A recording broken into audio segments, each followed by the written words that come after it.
Okay, magandang araw po sa inyo lahat. Ang bidang menu natin ngayon ay bangus sisig. Kasi pag binili mo yung bangus sisig, napakamahal. Ang gagawa.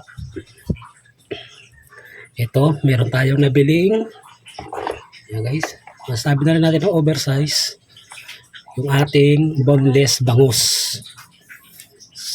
So, i-overload natin yan. Level up natin yung ating boneless. Meron ako ditong biniling doon sa nagbo-boneless, no?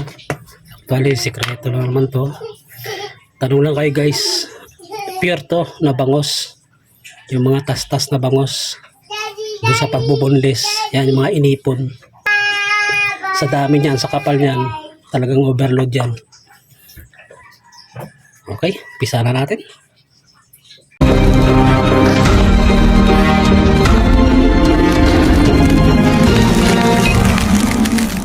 Yan guys, una, itong mga tas-tas na bangos, no? Actually, marami pang walang nakakalam na to. Doon sa nagbo-boneless, sabihan nyo lang siya, baka meron kayong naitatabi dyan na natastas yung laman doon sa pagbo-boneless. Actually, iniipon nila yan. Hanggang sa dami na to. Tsaka puro-puro. Nahugasan ko na to. So, nilagay ko saglit sa freezer. So, hugasan na lang ulit natin. Kasi kailangan chicken mong mabuti rin to. Minsan nahahalo yung mga kaliskis.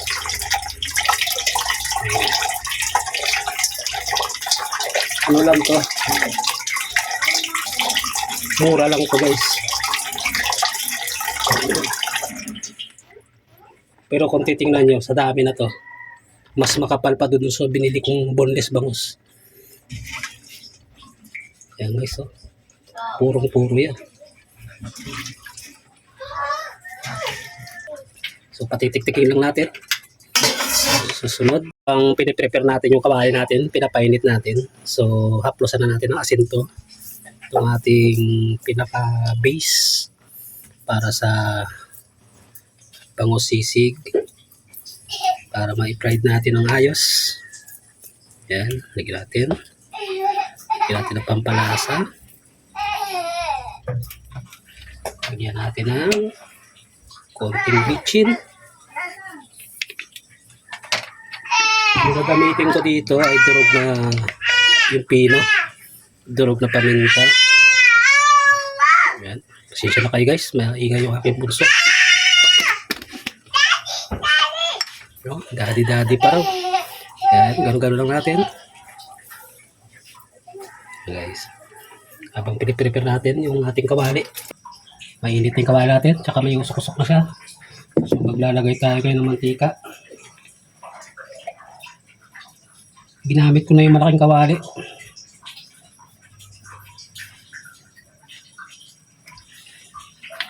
Okay. Kasi after nung paglutuan natin, isasagag ko na rin dyan yung kanin. Para match yung ating kombinasyon ng bangus sisig with fried rice. Hintay-hintay lang natin na kumulo yung mantika. Dati kung mainit na. Hintay tayo ng asin. Yan. Binubudburan ko ng asin. Okay guys, tip yan. Para hindi magtalsik-talsik yung mantika pag bangus ang pinirito mo.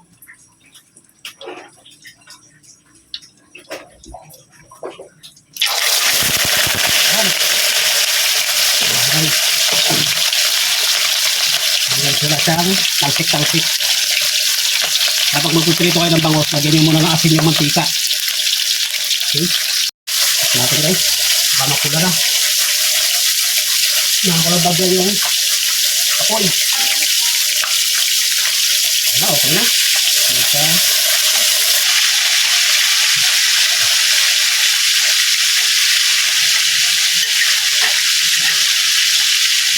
Salaw ito.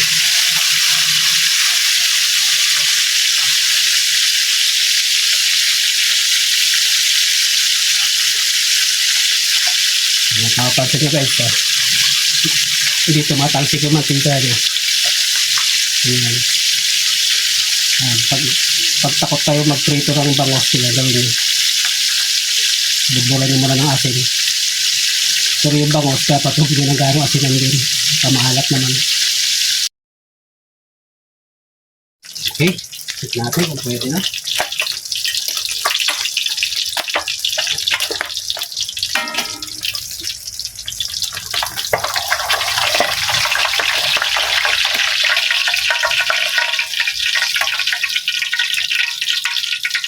Pwede na.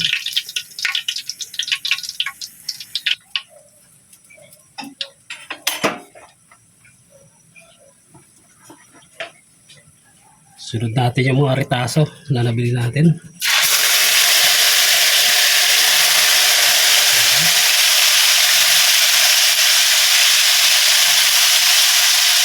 Napakarami yan. Overload talaga yan.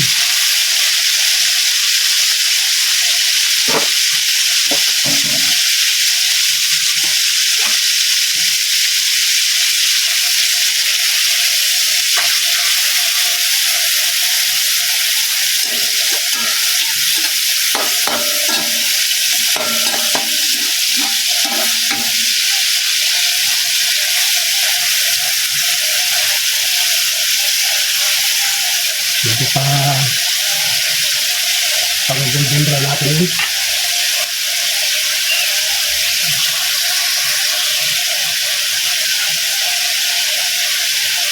Ha?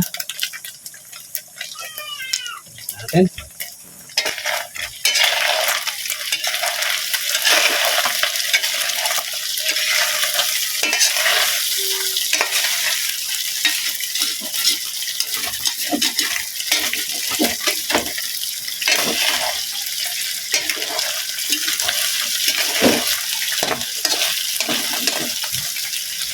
Yan. Sa pagkakataong yan, lagyan na natin ng mga pampalasa. Lagyan natin ang paginita.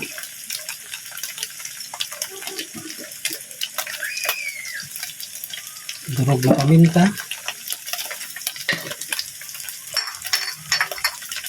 Lagyan lang natin ang paminta ulit. Pinaan natin ang apoy. Okay. Lagyan natin ang asin.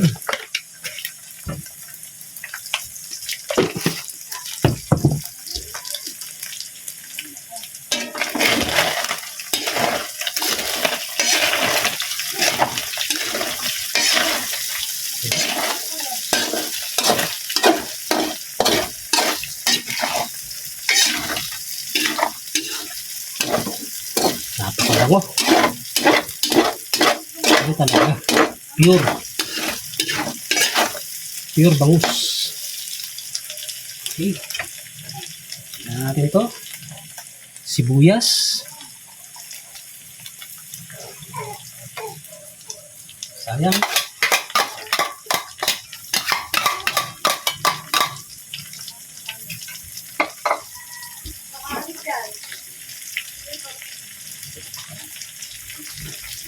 Tignan natin ang mayonnaise.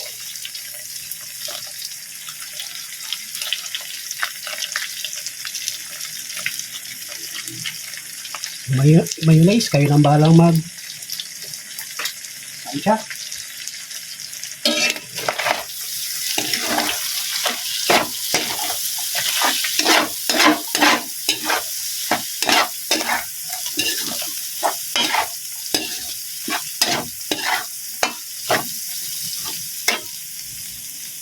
Okay.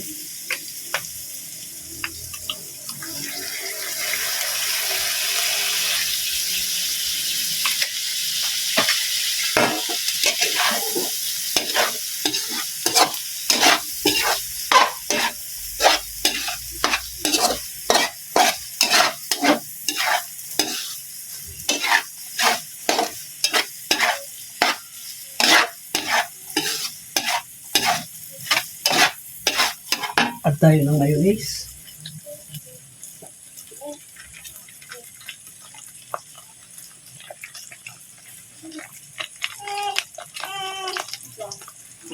Okay.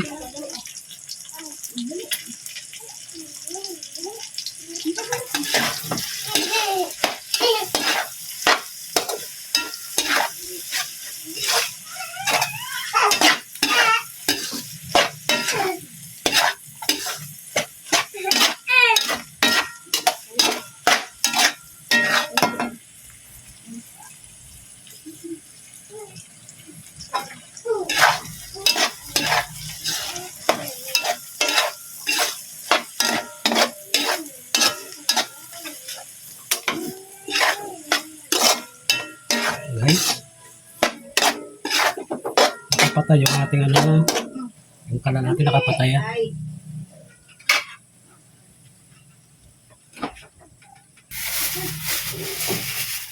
Pinatay ko na yung kalan na yan, guys. Cream.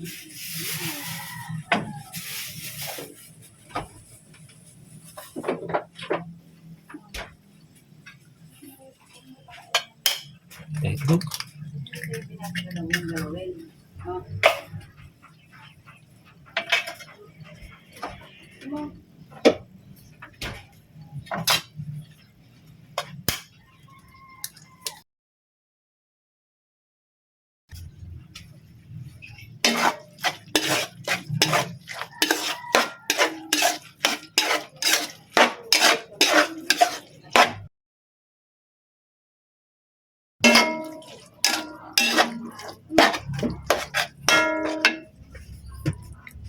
Okay.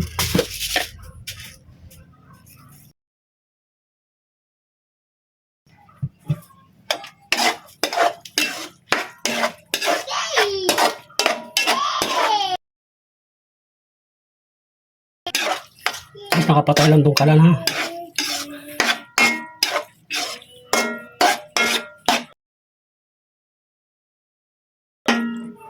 Okay.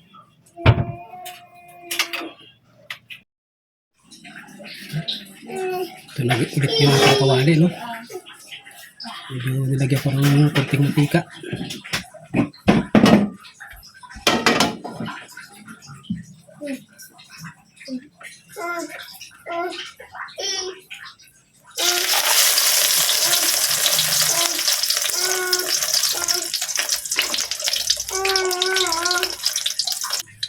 Ayan siya, guys.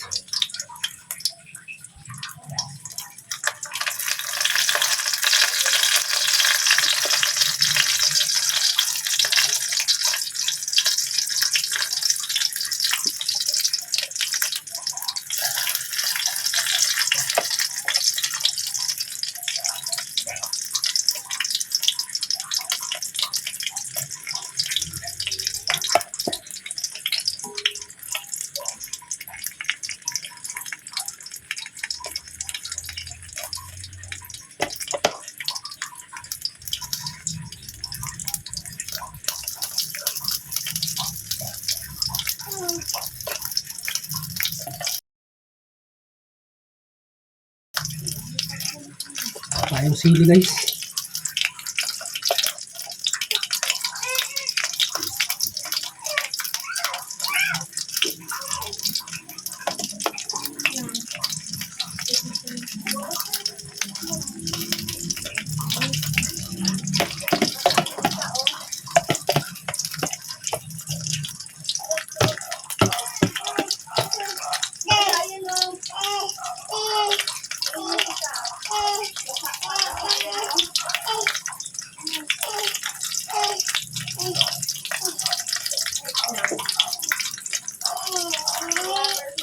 Optional na sili kasi may bata tayo.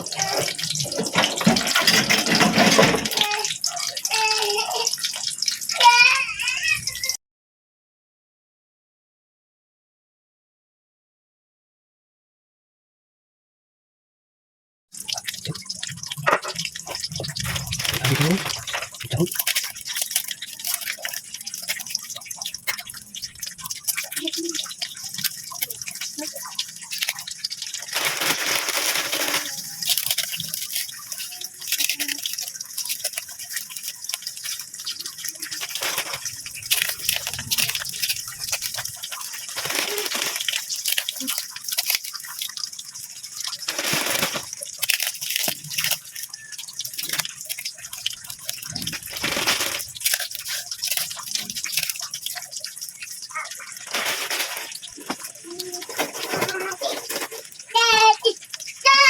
Guys, yung ating overload na bangos.